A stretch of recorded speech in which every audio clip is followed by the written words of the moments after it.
Čau! Kad cilvēki saka, es jau lietoju Copilot, viņi bieži vien domā par šo te vienu rīku.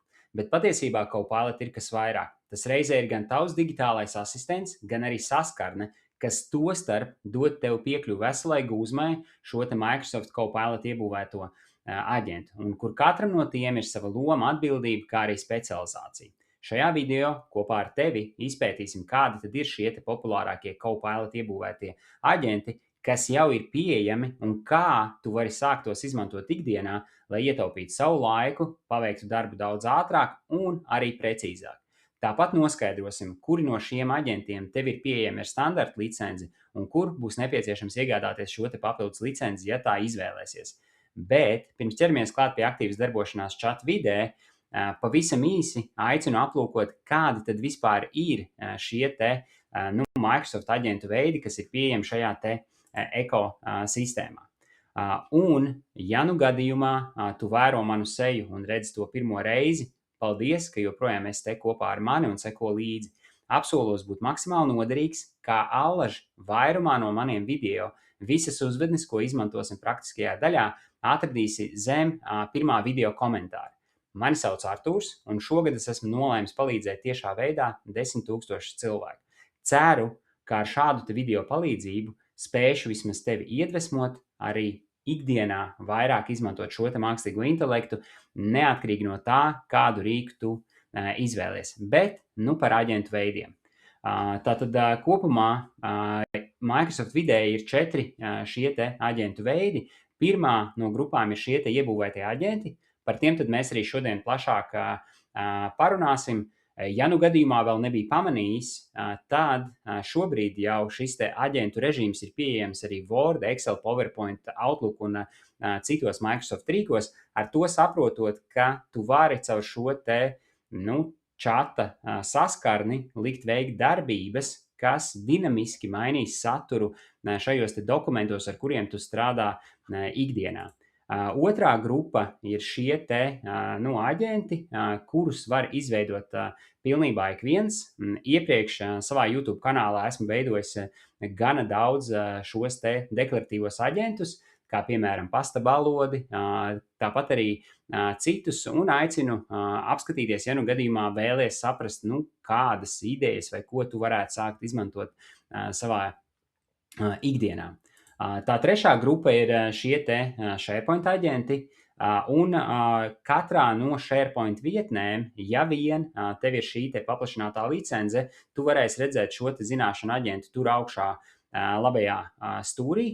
Ja tev ir tiesības labot pašam šīs te SharePoint vietnes, tad tu varēsi izveidot pats arī savu zināšanu aģentus.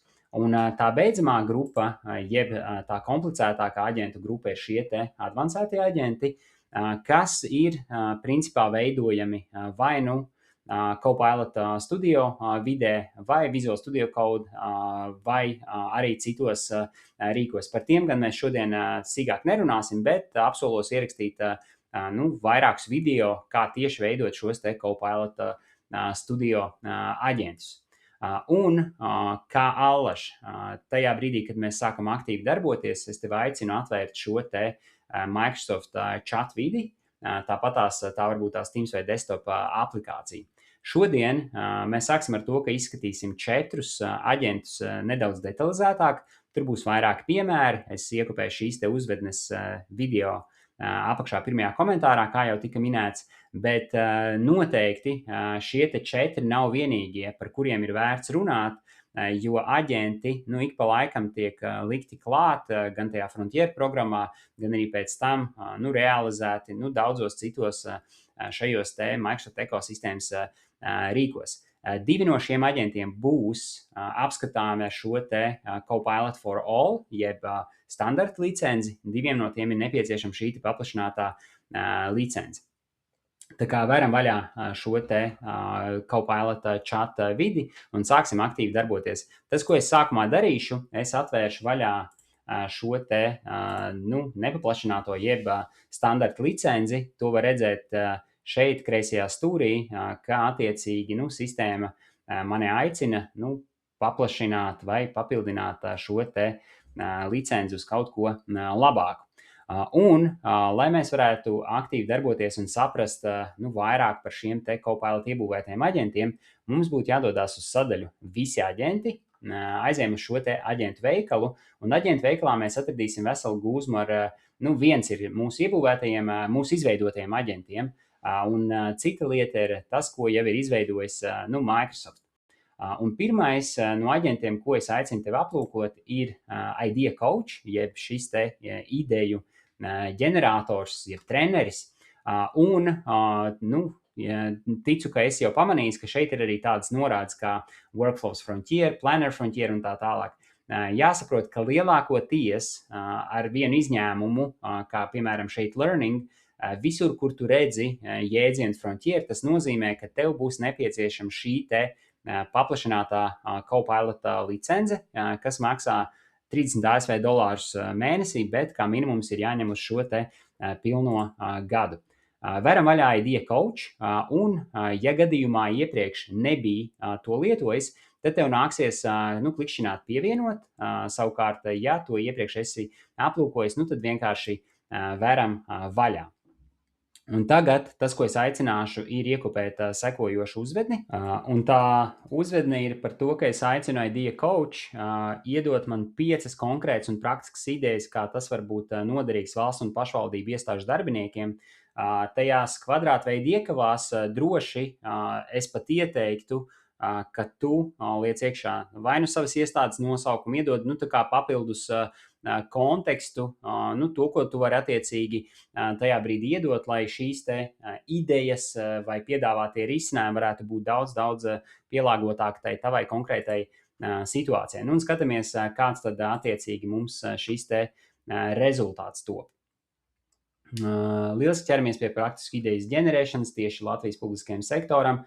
Zemāk 5 reāli īstenojami scenāriji, tad skaidrāk un iedzīvotājiem saprotamāk lēmumu projekti, problēma, un tad attiecīgi šis te iegums risinājums, paskatāmies efektīvāk iekšējo procesu uzlabošana bez dārgām konsultācijām.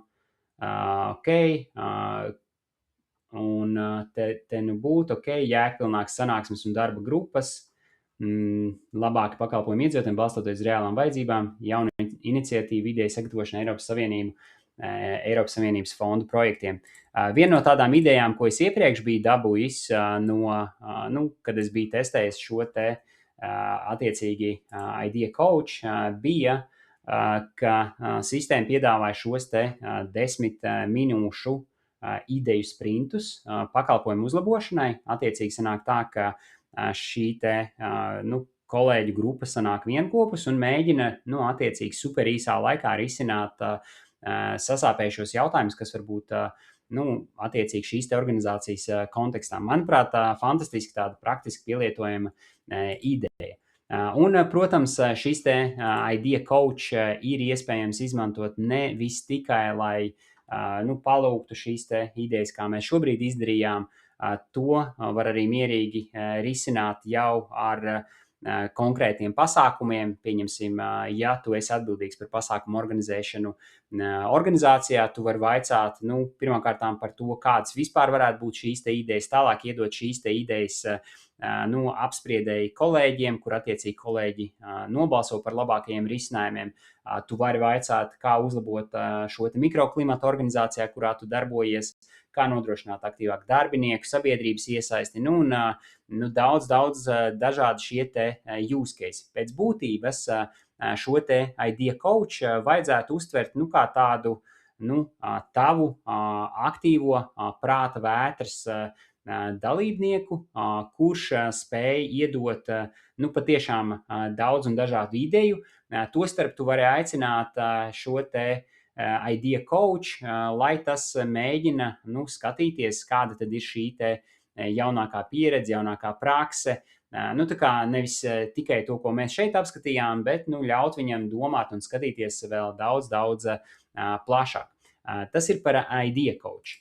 Otrs iebūvētais aģents, ko es aicinu tev apskatīt, ir Prompt Coach. Līdzīgi kā pie Idea Coach mēs vienkārši klikšķinām šeit šo te Prompt Coach. Ja gadījumā tu redzi viņu šeit pie veidoja Microsoft, Manā gadījumā es to lietoju ik pa laikam. Tas atrodas šeit uzreiz pie šiem te man jau pievienotajiem aģentiem.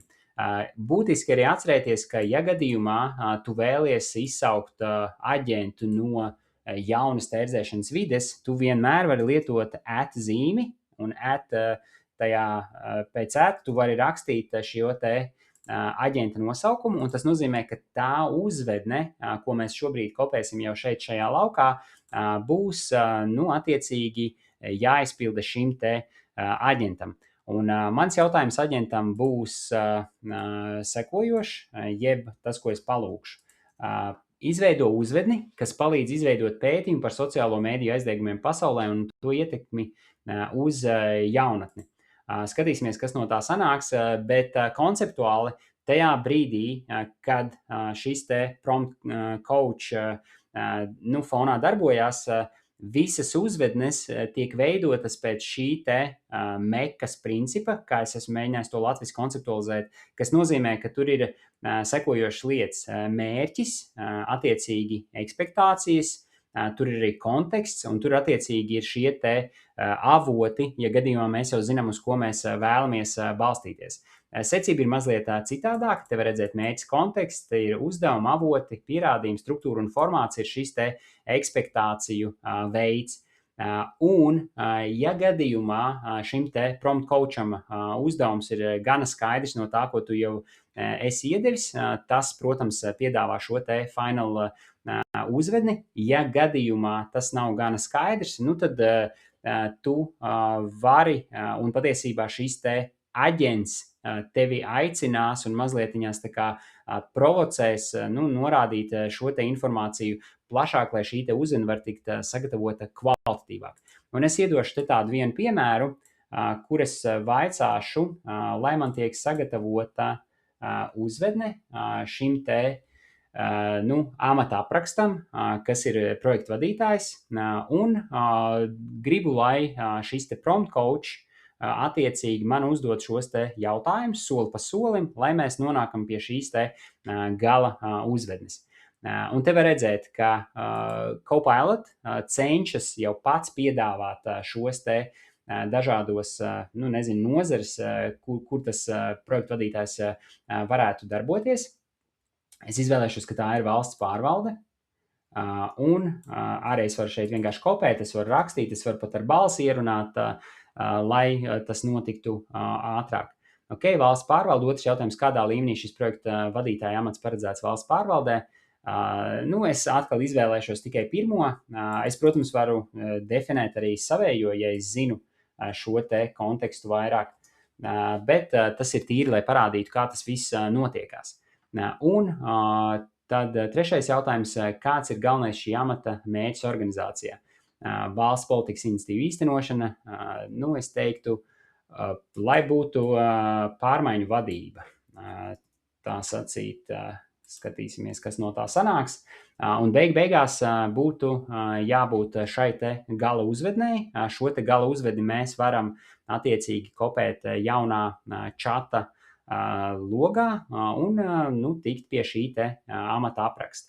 Atkal mērķis, konteksts, tad uzdevums, un tad var redzēt šos te detalizētos elementus, kas tiek piedāvāti. Skatāmies, vēl uzvedni izpildās. Ok, diezgan detalizēti būs. Un tas ir veids, kā mēs varam ietaupīt to savu resursu, lai tā kā piedāvātu šo te uzvedni jau tajā sākotnējā posmā daudz kvalitatīvāk. Tas, kas ir ļoti svarīgi, ka mēs, līdzīgi kā mēs uzlabojam aģentu instrukcijas, tā mēs arī cenšamies uzlabot šīs te uzvedņu instrukcijas, jo, protams, mums ir jāapzinās, ka tas, ko mākslīgais intelekts mums šobrīd iedod, nav gala rezultāts, jo mums joprojām jāiekļauj šī te sava kritiskā domāšana, kur mēs izdomājam, vai tas ir ok vai nav ok, bet jebkurā gadījumā varbūt tās pirms mēs vēl iedodam šo te gala uzvedni mākslīgajam intelektam, mums jāapstās, vai sākotnējā fāzē tas atbilst mūsu šīm te prasībām. Es šajā gadījumā tīri, lai parādītu, es kopēšu iekšā bez pārlasīšanas šajā te jaunajā tērzēšanā. un skatāmies, kas mums no tā sanāks. Vēl tāds, varbūt tās mazais triks. Mēs jau, protams, tajā brīdī, kad zinām, ka jāveido šie te amata apraksti gan regulāri, darīt to visu caur šo te jauno tērzēšanu, ir tāda, mazliet tāda, lieka laika tērēšana. Daudz efektīvāk tad būtu, ja mēs uztaisam šo te savu aģentu, kuru mēs pielāgojam organizācijas kontekstam. Ja mums ir paplašinātā licence, tad mēs patiesībā varam jau iedot arī šo te knowledge, jeb zināšanu bāzi, uz kuras pamata šie te amata apraksti tiktu veidot, vai patiesībā viņi tiktu izgūti no šīs te sistēmas. Savukārt, ja mums tas nav, arī ar šo te nepilno licenci, tajā brīdī, kad mēs veidojam šos te amata aprakstus, kā šajā konkrētajā piemērā, mēs varam vienmēr likt klāt līdz 3 failiem, kā paraugus tam, uz kā bāzi mēs vēlamies tos gatavot. Un viens tāds triks ir, ja mēs gadījumā esam redzējuši, ka kādā citā organizācijā vai tajā pašā, CVLV, šis te amata apraksts lieliski atbilst tam, kā tam vajadzētu izskatīties manas organizācijas kontekstā, mēs varam to izmantot kā pamatu. Protams, palūdzot, lai tas tiek uzlabots un pielāgots šim te jaunās organizācijas būtībai. Tā arī ir opcija mācīties no labākajiem tirgu, un tas ir viens no veidiem, kā mēs varam daudz ātrāk tikt pie šī te sava rezultāta. Skatāmies, kas mums te sanāca. Tātad amata nosaukums, projektu vadītājs, strateģisko pārmaiņu programmu vadībā, amata mērķis, galvenie pienākumi un atbildības, un sagaidāmie rezultāti un veiktspējas indikātori, prasības kandidātam. Mēs nekas netika pirms tam diskutēts par šo te pieredzi, par zināšanām, par izglītību. To visu attiecīgi mākslīgais intelekts spēja pats saģenerēt, un tas viss ir caur šo te prompt coach. Tāpēc es atkal un atkal bieži stāstu cilvēkiem, ka ja mēs spējam sagatavot labu uzvedni, mēs tiekam pie labāka rezultāta.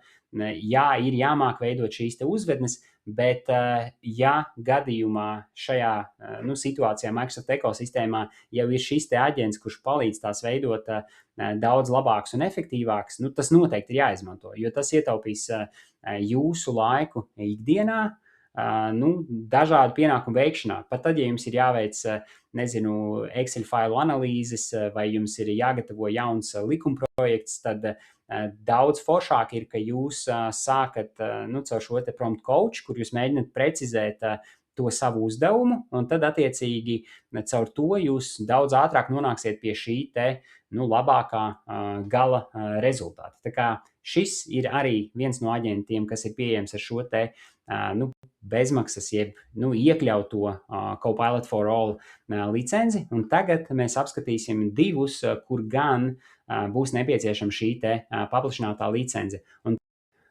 esmu atvēris Copilot ar šo te paplašināto licenci, un to var redzēt pēc tā, ka augšā ir šīs te 2 dažādās ikonas, un te ir līdzīgi kā arī tajā iepriekšējā versijā mēs dodamies uz All Agents, arī šis te aģentu veikals. Un šajā te konkrētajā licencē es varu piekļūt jau daudz vairāk tiem aģentiem, kas man nav pieejami, piemēram, tajā iepriekšējā versijā. Kas vēl ir būtiski, ja gadījumā tu nevari piekļūt pat tiem aģentiem, ko mēs iepriekš apskatījām, vai tu nevari izveidot šos te aģentus, droši sazinies ar saviem IT cilvēkiem, jo, ja gadījumā tu darbojies Microsoft ekosistēmā, tev ir darba vai skolas e-pasts, tad šo te vienkāršo aģentu veidošanai vai arī iebūvētiem aģentiem, tev ir jābūt šai te piekļuvēji, ja vien attiecīgi IT kolēģi to tev ir nodrošinājuši. Un mans pirmais aicinājums ir aplūkot šo te aģentu, kas ir attiecīgi Researcher aģents. Te viņu var redzēt uzreiz kreisajā pusē, jo es viņu ik pa laikam arī lietoju. Un ar Researcher aģentu var, attiecīgi, bez jebkādas piepūles piekļūt šiem te nesenajiem dokumentiem, var salīdzināt dažādu veidu informācijas avots, kas ir pieejami tev, tostarp ar tiem, kas ir pieejami arī tīmeklī. Un atkal, līdzīgi kā ar citiem iebūvētiem aģentiem, šie te aģenti ir testēti, pārbaudīti, tie darbojās tādā milzu apjomā starp daudziem lietotājiem, un attiecīgi tie ir pieslīpēti, lai veiktu šos te konkrētos uzdevumus. Un tīri kā paraugu es vēlos piedāvāt šādu uzvedni.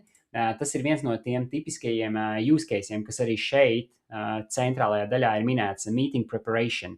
Un man rītdien idejiski jāstiegs ar CSDD par viņu jauno PR kampaņu, lūgums apkopot šo te informāciju, un attiecīgi, kad es palaidu šo te uzvedni, es principā varu doties prom un darboties pie citām lietām, jo tiklīdz šī izpēte sāksies, tas darbojās tur kaut kur fonā, līdzīgi kā tas ir ar deep research, ja gadījumā tu lieto cita veida mākslīgā intelekta risinājums.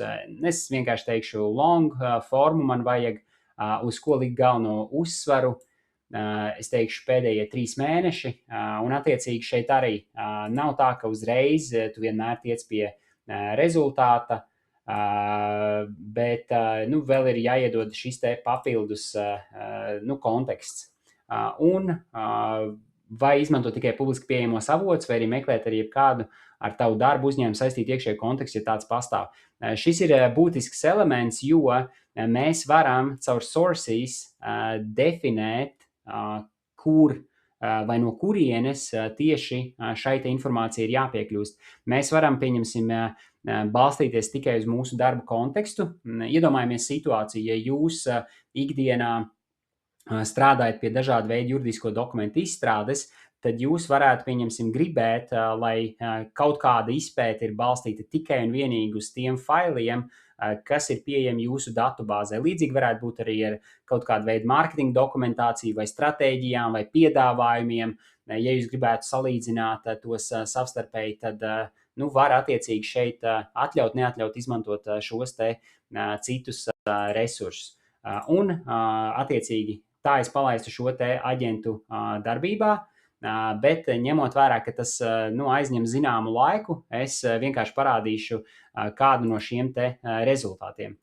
Un principā šo te aģentu, researcher un analista rezultāti parādās šeit, sekundīti, tie parādās šeit pie history. Un te var redzēt, ka es biju palaidis šo te izpēti pavisam nesen, un tas ir tas rezultāts, ko mēs varam attiecīgi iegūt. Te var redzēt šos te reasoning steps, jeb attiecīgi tas, ko tieši šis aģents ir veicis, un to droši var saukt par aģentu, jo mēs tam iedevām uzdevumu, mēs nevienā brīdī tam nepateicām konkrēti, kurā vietā to meklēt. Viņš attiecīgi pats gāja, meklē šos te web resursos informāciju par un ap CSDD, un tā kā ir definējis šo te, vai izveidojis šo te kopsavilkumu balstoties uz manu uzvedni. Te var redzēt galvenie notikumi un to ietekmi 2026. gada februārs, aprīlis. Protams, atkal ieslēdzam kritisko domāšanu, mēs varam pārbaudīt, vai šie te rezultāti balstās arī tajā mūsu pieredzē, izpratnē. Ja mēs strādātu, pieņemsim, ar Microsoft Dynamics vidi, tad mēs varētu iegūt vēl pavisam citu kontekstu, bet tas nav par to. Mēs vēlamies vienkārši saprast, kā tieši darbojās šis te konkrētais aģents un ko jūs no tā varētu izgūt. Es ikdienā ļoti daudz strādāju ar Google Gemini, attiecīgi ar Gemini Deep Research funkcionalitāti un tam līdzīgi, un nereti pēdējā laikā es paralēli laižu gan šo Deep Research Gemini vidē, gan arī šeit Researcherī, un tie rezultāti ir patiešām iespaidīgi, ja mēs zinām atkal, ko mēs tieši vēlamies. Tā kā te ir tāds īsais apkopojums, ko var izgūt no šī te Researcher. Un superīgi ir tas, ka te ir attiecīgi iedoti arī šīs te pamata uzvednes, kas palīdz saprast, kam tieši šāda veida aģents varētu būt visnoderīgākais. Un nākamais, ko mēs apskatīsimies šajā te iebūvēto aģentu grupā, ir šis te analyst. Un tā galvenā doma, jeb uzdevums ir palīdzēt tev attiecīgi interpretēt, apkopot un saprast tavējos darba datus.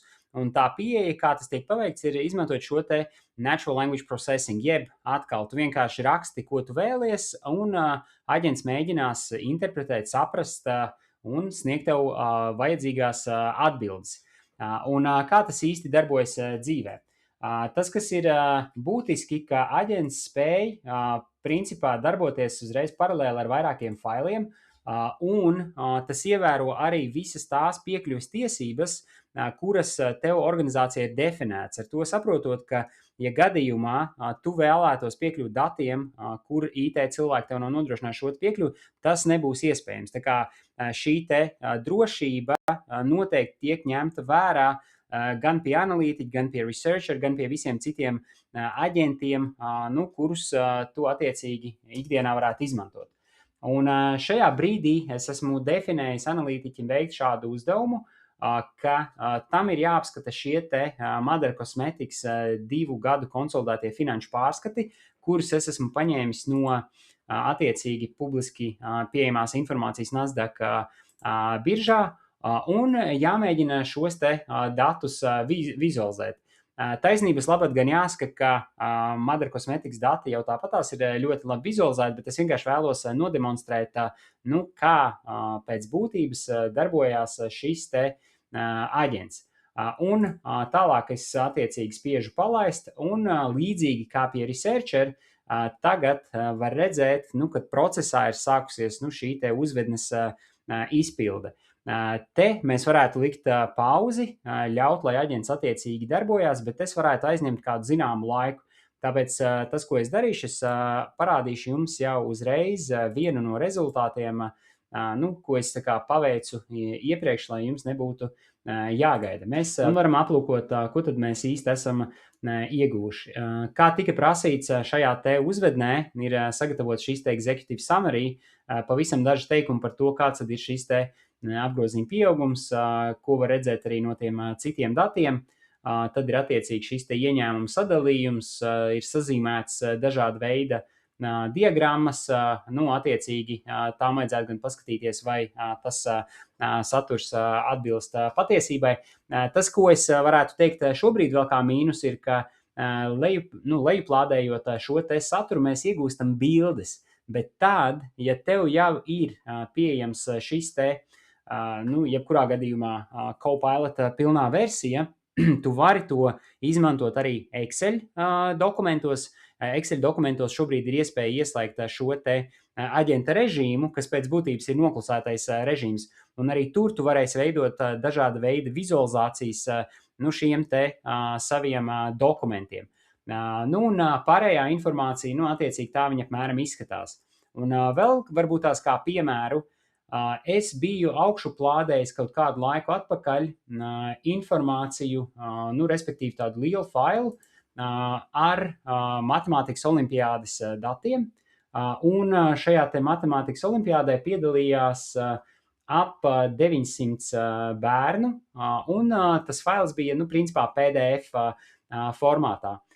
Un es vēlējos vienkārši saprast, kāda ir bijusi šo te attiecīgi dalībnieku rezultātu interpretācija. To nebija tik viegli saprast no pašiem rezultātiem, bet, kā var redzēt, izmantojot analītiķa aģentu, tas diezgan tādā ērtā veidā palīdz redzēt kaut kādu šo te pamata informāciju. Un vēl kas ir būtiski, ka te līdzīgi kā tas ir pie daudzām citām darbībām Microsoft ekosistēmā, jebkurā brīdī, kad notiek kaut kāds šis te domāšanas process, aģents mēģina skaidrot, kas tieši un kādi soļi ir veikti. Tādējādi, ja mēs pamanām, ka ir kaut kādas kļūdas, mēs varam iejaukties un attiecīgi palūgt, lai kāds no procesiem tiek atkārtots vēlreiz. Un tā principā ir iespējams analizēt gan šo te vienu failu atsevišķi, gan arī analizēt vairākus failus vienkopus, salīdzinot datus gan no Word, gan no Excel, gan no PowerPoint dokumentiem. Un tas, kam es esmu izmantojis, piemēram, researcher un analītiķa aģentus, ir, piemēram, caur researcher ir ļoti forši veidot arī saturu, pieņemsim, prezentāciju slaidiem. Līdzīgi varētu arī veidot šo te informācijas apkopojumu, izmantojot analītiķa aģentu, un pēc tam, izmantojot Copilot pilnās licences iespēju, gatavot pat veselas prezentācijas.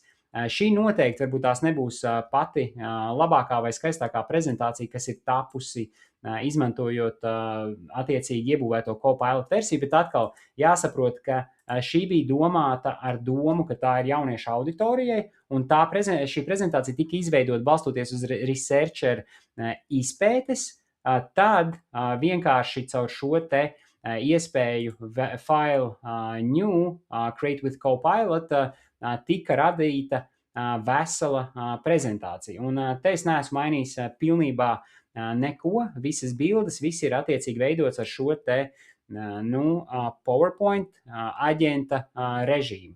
Tā kā arī tas ir veids, kā mēs varam izmantot šos te iebūvētos aģentus, jeb aģenta režīmus Microsoft ekosistēmā. Un, ja mēs runājam par šo te analītiķa aģentu, tad tas kopumā no manas puses par šo tematu būtu arī viss. Noteikti ir vērts testēt, eksperimentēt pašiem. Un tagad atgriežamies atpakaļ pie prezentācijas. To iebūvēto aģentu ir daudz vairāk nekā mēs šodien spējām apskatīt. Kaut vai, ja mēs palūkojamies uz šo te Teams vidē, kas ir facilitator, iedomājies, ka tev notiek šī te saruna ar citiem kolēģiem, tā kā vai no tavas organizācijas vai vispār, tad ar šo te facilitatora jeb koordinātora atbalstu tu vari paralēli jau tam iedot dažādu veidu uzdevumus, veidot apkopojumus, izpētīt paralēli tai sarunai. Tev nevajag pašam vai pašai atslēgties no šīs te sarunas ar šiem te sapulces dalībniekiem, lai jau kaut kādas darbības fonā tiktu paveiktas. Kā citi aģenti, piemēram, šis te projektu vadītāja aģents, kas darbojās Planner vidē, tu vari veidot darba listes kolēģiem, arī izmantojot mākslīgā intelekta atbalstu, definējot vienu šo te galveno uzdevumu, no kā attiecīgi, pateicoties mākslīgajam intelektam, tiktu izveidoti jau tā kā daudz smalkāks šis te uzdevumu sadalījums. Un kas vēl varētu būt interesanti nākotnē organizācijām ir šis te darbinieku pašapkalpošanās aģents.